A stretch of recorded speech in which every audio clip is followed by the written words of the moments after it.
갈라디아서로 들어가게 되는데, 이 갈라디아서는 저자가 사도 바울이죠. 기록된 장소가 에베소에 있을 때 하지 않았는가라고 하는 주석학자들의 중론이 있습니다. 오늘 이 서신서는 갈라디아 교인들을 위해서 보낸 편지입니다. 그 쓰여진 연대가 48년 AD 48년에서 49년 정도로 추측을 하고 있습니다. 그것은 예수님이 돌아가신 후에 18년 정도가 지난 다음이지요. 그러니까 그 사람들이 초대교회 신앙인들이 많아봐야 18년 차 정도 된 거일 거고요. 대부분은 그 이하일 것입니다. 오늘 이 갈라디아서가 바울이 갈라디아 교회에 이 편지를 쓰게 된 목적이 두 가지가 있습니다. 하나는 뭐냐면 초대교회, 갈라디아 교회는 누가 개척했어요? 사도 바울이 개척을 했죠. 개척을 하고 교회가 부흥되는데 그때 누가 들어왔냐면 그쪽에 디아스포라 흩어져 있던 이 갈라디아는 오늘날 여러분들이 보는 터키, 옛날 말로 터키고 지금은 트루키에, 그리고 성경에 나오는 단어는 소아시아 이렇게 표현되고 있습니다. 소아시아에 있는 교회 중에 하나였죠. 그래서 매우 부흥되고 있는데 그때의 박해를 통해서 흩어졌던 유대인들이 그 소아시아에 흩어져 살고 있었는데 그들이 복음을 접하게 됐어요. 그래서 교회에 들어와서 기독교인이 되었는데 그들을 통해서 뭐가 발생되었냐면 유대인들은요 절대 버릴 수 없는 것 하나가 있는데 그게 뭐냐면 율법이에요. 율법을 버리지 못하고, 그래서 이 사람들이 신앙생활하면서 자꾸만 교인들에게 율법을 지켜야 천당 간다, 율법을 지켜야 구원받는다. 그래서 구약 성경에 있는 율법에 대해서 자꾸 강조하게 되고, 심지어는 틈틈이 3, 4, 5 모여가지고 할례까지 행하는 이러한 아주 못된 행태들이 갈라디아 교회에 비일비재하게 일어나고 있었다고 하는 사실이죠. 그리고 바울이 떠난 이후에 항상 사람은 떠나면 문제가 돼요. 떠나면 뭐가 돼요?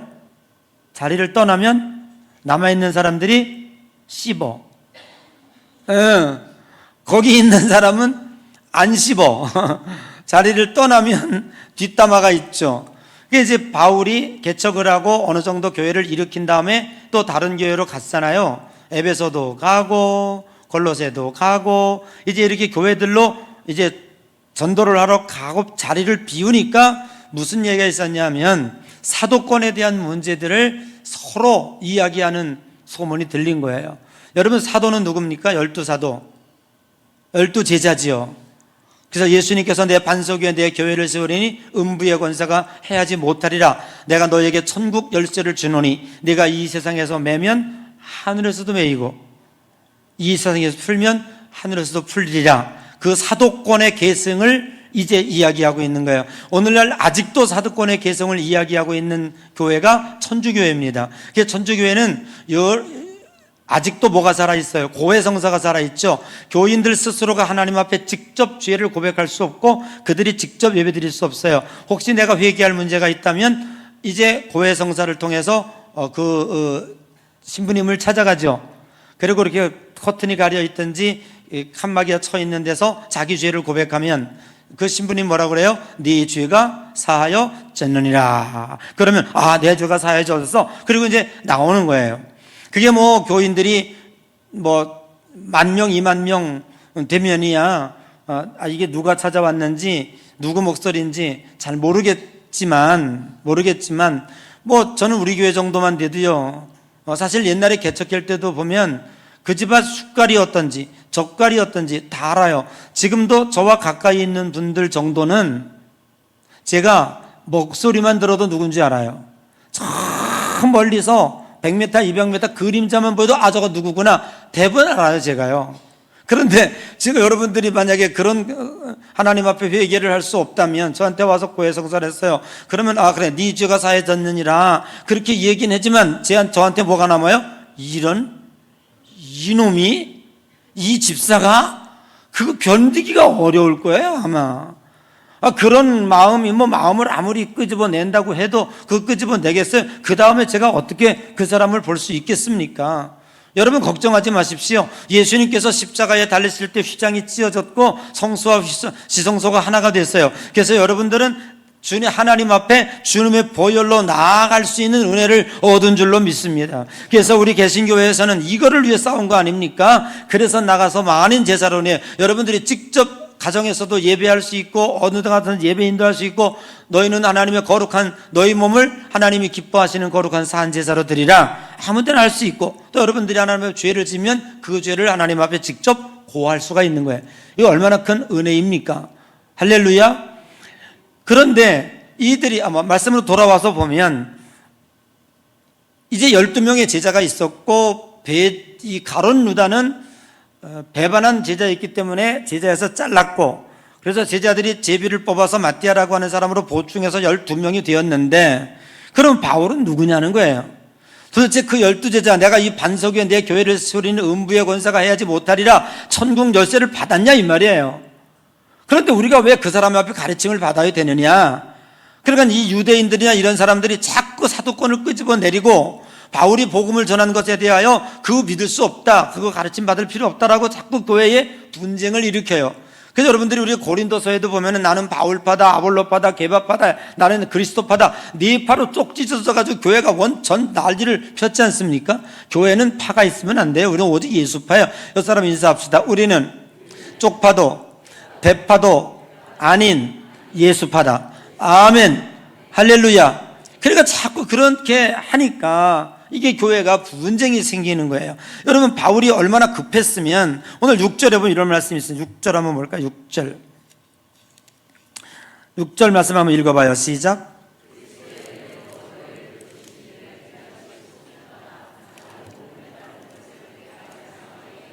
거기 또 다른 복음이라고 하는 얘기를 하고 있습니다. 8절도 한번 읽어봐요. 시작. 아주 긴박한 얘기 나오죠. 시작.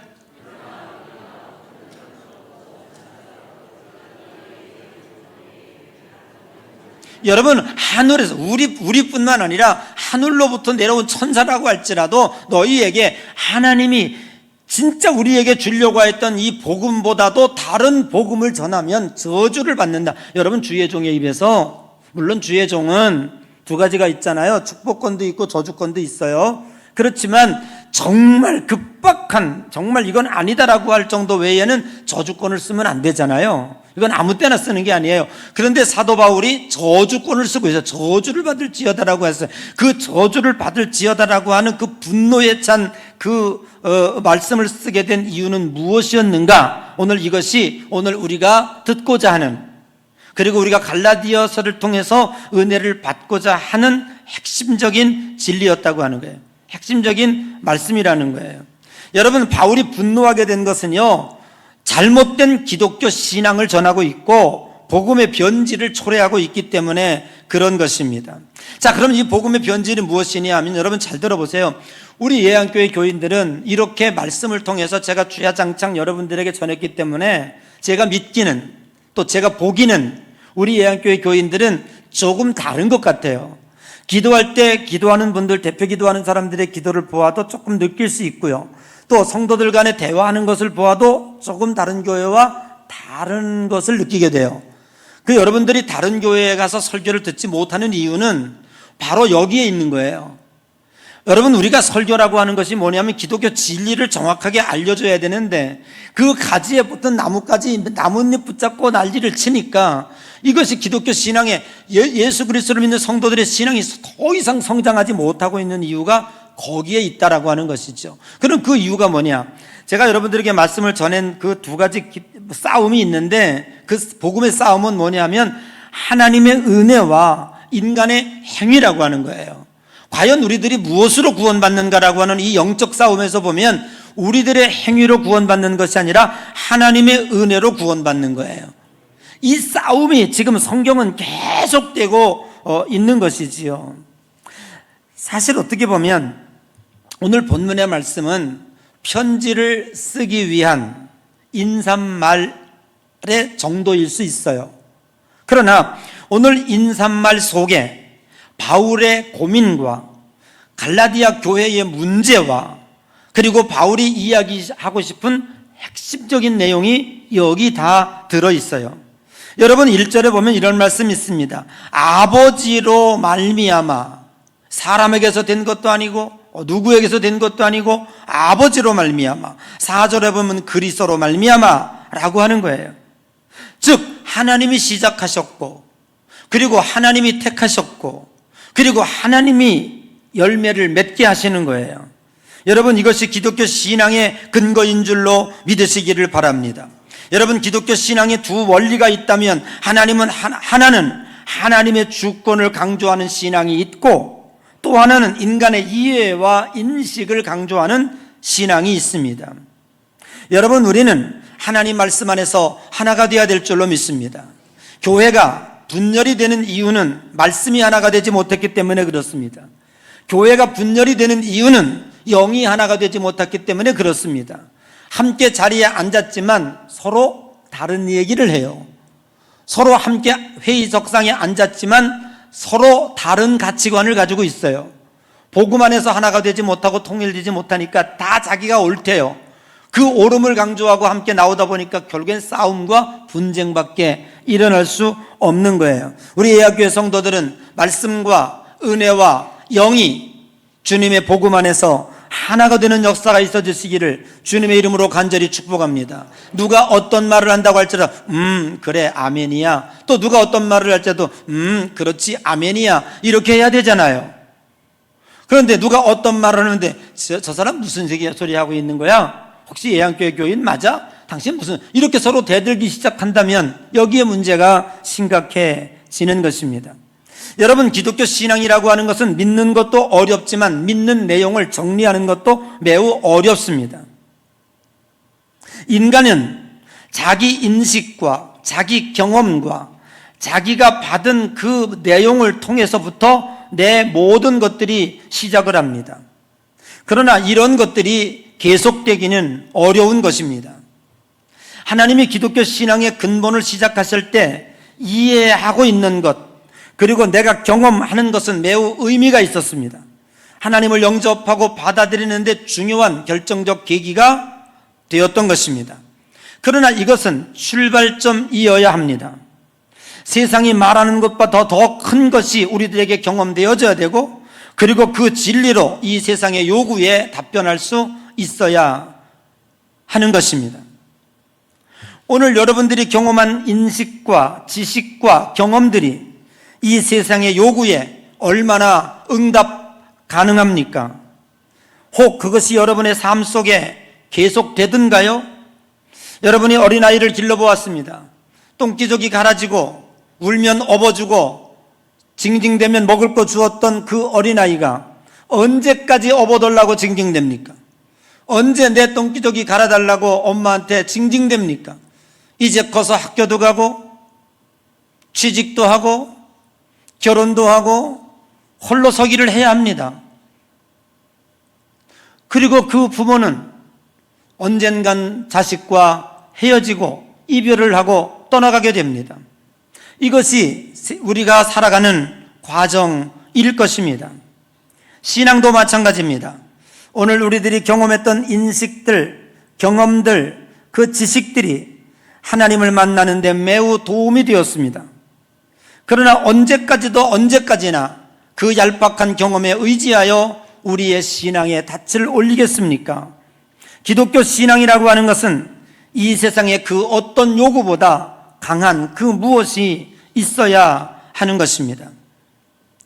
처음 경험된 신앙, 그 초자연적 내지는 신비적 경험들이 하나님의 더 큰 권위로 경험되어져야 한다는 것입니다. 이 세상의 도덕과 협박을 능가할 수 있는 그 무엇이 여러분에게 있습니까? 내 경험과 고백이 이 세상에서 계속 확인되어지는가 하는 것입니다. 사랑하는 성도 여러분, 우리의 경험한 것들이, 우리의 인식들이, 그리고 우리가 경험한 신비 체험들이 계속 우리의 삶 속에서 답을 줄 수 있어야 합니다. 그러나 그 답이 우리에게 계속되어지지 않습니다. 만일 여러분들이, 이 세상 사람들이 너 하나님이, 네가 믿는 하나님을 내게 보여봐. 잠깐 기다려. 내가 3일 금식하고 오면 지금 너와 내가 산 이 로또 복권이 당첨되나 안 되나 볼까? 하나님 살아계셔. 내가 기도하면 들어주셔. 이런다면 오늘 이 세상 사람들의 요구에 여러분들이 즉각 응답할 수 있는 하나님의 모습이 여러분에게 있다면 문제가 되지 않습니다. 그러나 하나님은 절대로 그렇게 하지 않습니다. 그것은 신앙이 아니기 때문입니다. 하나님이 우리를 만나주시고 그리고 우리를 따뜻하게 어루만져 주셨고 어떤 때는 똥기저귀도 갈아주시고 등이 없고 얼싸고 얼렁얼렁 하신 이유는 거기서 머물러 하신 것이 아닙니다. 믿음은 바라는 것들의 실상이요 보지 못하는 것들의 증거니 믿음이 없이는 하나님을 기쁘시게 못하나니 하나님께 나아가는 자는 반드시 그가 계신 것과 자기를 찾는 이들에게 상 주시는 이심을 믿어야 할지니라. 오늘 우리가 믿는 믿음은 무엇으로 답을 할 수 있어야 합니까? 하나님이 만드시고 하나님이 우리를 자녀 삼아주시고 우리를 구원하기 위하여 전능하신 하나님이 예수 그리스도를 이 땅에 보내주셨습니다. 그리고 우리를 위해서 죽으셨습니다. 이 속에 담겨있는 진리는 무엇입니까? 하나님이 시작하셨고 하나님이 이루셨습니다. 이것이 기독교 신앙의 근본 되어야 하고 이것이 저와 여러분의 기초가 되어야 합니다. 종교개혁자들은 이것을 외치다가 목숨을 잃었습니다. 이것을 우리 만민에게 알리기 위하여 개혁을 했던 것입니다. 사랑하는 성도 여러분, 바울이 깨달은 것은 무엇입니까? 그것은 하나님의 주권입니다. 하나님만이 존재의 시작이었고 하나님이 모든 끝냄의 끝이었습니다. 그래서 하나님은 인간에게 하나님께서 하신 것만큼의 사랑을 요구하고 계시고 그것은 곧 믿음으로 승화되어지는 것입니다. 오늘 오직 우리에게 필요한 것은 하나님의 은혜이었습니다. 내가 나된 것은 하나님의 은혜입니다. 은혜는 행위와 정반대되는 것입니다. 그래서 바울은 로마서 11장 33절에 이렇게 얘기하고 있죠. 우리 한번 볼까요? 로마서 11장 33절 한번 읽어봅니다. 친절하게 띄워졌어요. 한번 읽어보겠습니다. 시작.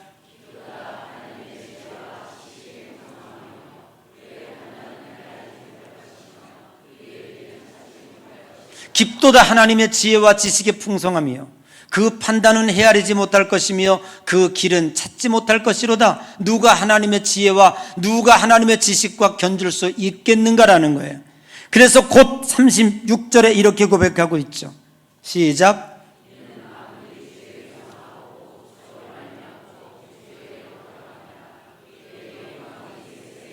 아멘. 만물이 주에게서 나오고 주로 말미암고 주에게로 돌아감이라. 모든 것이 하나님이 하셨고 하나님이 우리들에게 은혜를 베풀어 주셨다고 하는 것입니다. 그런데 이들은 다른 복음을 전하고 있습니다. 뭘 강조하고 있습니까? 율법을 강조하고 있습니다. 뭘 강조하고 있습니까? 행위를 강조하고 있습니다. 어떻게 해야 천국 가야 된다고 갈 수 있다고요? 할례를 행하여 갈 수 있다고 합니다. 그러면 이들의 행한 율법 뒤에 무엇이 숨겨 있을까요? 그들의 자랑이 숨겨 있죠. 그 율법 뒤에 무엇이 숨겨 있습니까? 자기들의 공적이 숨겨 있죠. 율법을 많이 지킨 자는 천국 아랫목에 가고 율법을 덜 지킨 자는 못 간다는 이야기입니까? 그러면 그것은 십자가는 어디에 있나요? 주님이 무엇을 위해 돌아가셨나요? 결국 그것은 교만으로 귀결될 수밖에 없고 예수 그리스도의 십자가는 그 어디에도 설 자리가 없을 것입니다. 여러분, 이것이 바로 갈라디아 교회의 문제이었고 이들이 싸움을 벌이고 분쟁을 벌이는 근본적인 이유가 바로 여기에 있었다고 하는 것입니다. 하나님이 우리에게 주신 영광이 은혜가 아니고 자신의 공로로 나아간다면 기독교 신앙은 그 힘을 잃게 될 것입니다. 그 어떤 것도 이 세상의 요구에 우리는 답할 수가 없을 것입니다. 세상은 지금도 우리들에게 끊임없이 너의 하나님을 보이라고 요구하고 있습니다. 우리가 보일 수 있는 하나님이 결코 아닙니다. 오늘 내가 나 된 것은 하나님의 은혜고 내가 여기 선 것도 하나님의 은혜입니다. 여러분, 기독교 신앙이 퇴색되어지는 것은 결코 자기 자랑과 판단이 난무하기 때문에 그렇습니다. 오직 우리가 할 수 있는 것은 감사와 은혜뿐입니다. 하나님께서 여기까지 나를 인도해 주셨고 하나님의 은혜가 아니면 결코 우리는 천국 문 앞에도 갈 수 없을 것입니다. 우리가 이 세상 사람들에게 묻는 말에 답할 수 있는 그 정말 우리들이 초보 때 경험했던 이 경험과 지식과 기독교에 대한 인지, 이것들이 과연 이 세상 사람들에게 내가 답할 수 있어요? 너의 하나님을 보이라 할 때 내가 언젠가 꺼내서 보일 수 있냐고요? 하나님은 거기에 침묵하고 계시잖아요. 그런 하나님이 아니기 때문에 그렇잖아요. 하나님은 그렇게 시작한 신앙이 아니었기 때문에 그렇잖아요. 우리가 답할 수 있는 것은 무엇입니까? 그것은 바로 주권자이신 하나님이 우리를 통해서 역사하시고 은혜로 이끌어 가시는 그 은혜의 감격과 감사, 내가 경험한 하나님, 이 또 다른 확신과 진리가 오늘 우리에게 있어야 된다는 거잖아요. 너희들은 감사할 수 있니? 너 된 것이 진짜 은혜라고 할 수 있어? 라고 우리가 세상 사람들에게 물어봐야죠. 어느 누구도 찔려서 답할 수 없을 거예요. 이 세상 사람 어느 누구가 천상천하 유아독전 말할 수 있겠습니까? 다 연약한 존재예요. 높은 자리에 있건 낮은 자리에 있건 많이 배웠건 적게 배웠건 남들에게 드러나지 않아서 그렇지 다 쓰러지고 쓰러진 쓰레기잖아요. 여기에 무슨 공로로 답할 수 있으며 여기에 무슨 신비로 답할 수 있겠냐고요. 그럼에도 불구하고 세상 사람들은 내가 예수 믿는다고 하니까 네 하나님 보여달라고, 그 하나님이 어떤 하나님이었냐고, 내가 어느 날 부흥이 하는데 하나님의 은혜가 임해가지고 효과 말리더니 랄라라 눌랄라 했다. 이게 과연 저들에게 어필이 됩니까? 이것이 여러분들에게 평생 가져가야 할 가치입니까? 그게 아니라는 거예요. 오늘 갈라디아 교회가 씨름하고 있는 이 내용이 무엇이고 우리가 주님 앞에 가는 그 순간까지 고민해야 될 문제가 무엇인가라고 하는 것을 바울은 우리들에게 제시하고 있는 거예요. 너희들에게 없는 감사가 우리에게 있고 너희들에게 없는 은혜가 우리에게 있다. 그 신앙의 밑바닥에는 오직 주권자이신 하나님이셨고 그 하나님이 시작하셨고 하나님이 이루셨고 나 같은 죄인을 여기까지 만드셨다. 거기에 십자가가 있다. 그 보혈을 믿는 것이다. 우리는 이것을 우리는 이 세상에 답할 수 있어야 되는 거예요. 이 세상의 요구에 깔짝대다가 게임이 안 돼요. 옛날에 가난하고 60년대 못 살을 때 빵 한 조각 가지고 이해될 수 있었던 기독교가 아닙니다. 여러분은 이 세상에 답변한 진리가 있어요? 지금 이거를 바울은 우리들에게 묻고 있는 거예요. 2000년 전부터 묻고 있는데 아직도 이 알량한 진리 붙잡고 교회가 서고 있으니 무슨 교회가 힘이 있어요? 이 세상을 위해서 선포할 내용이 없는데 무슨 교회가 힘이 있냐고요. 물론 있죠. 수만 명 모이는 교회 가보니까 와 대단하다, 카페도 있고 식당도 있고 대단하고 말이죠. 몇몇 교회만 그것으로 자랑할 수 있으련만 우리는 도대체 무엇으로 자랑하겠어요? 바울은 오늘 우리들에게 세상이 묻고 있는데 너 답할 수 있니? 너 가진 건 뭐야? 네가 믿고 있는 진리는 뭐야? 이걸 묻고 있는, 이 근본적인 싸움의 진리에 흔들리고 있는 갈라디아 교회를 바울이 그냥 두고 볼 수 없어서 저주를 받을지어다. 내가 전한 이 복음 외에 다른 복음을 전하면 너희는 저주가 받을 것이다 라고 강력하게 말할 정도로 이렇게 하고 있는 거예요. 자, 이 얘기는 다음 주에도 계속하기로 하나하나 하기로 하고요. 나는 우리 예안교회 성도들이 말씀의 진리 안에 거듭나고 일평생 하나님 믿어도 후회함이 없고 이 세상 어떤 사람들의 요구와 요청에도 자신 있게 답할 수 있는 우리 양의 모든 성도들이, 그래서 여러분의 반석 위에 굳게 서는 신앙인들이 되시기를 주님의 이름으로 간절히 축복합니다.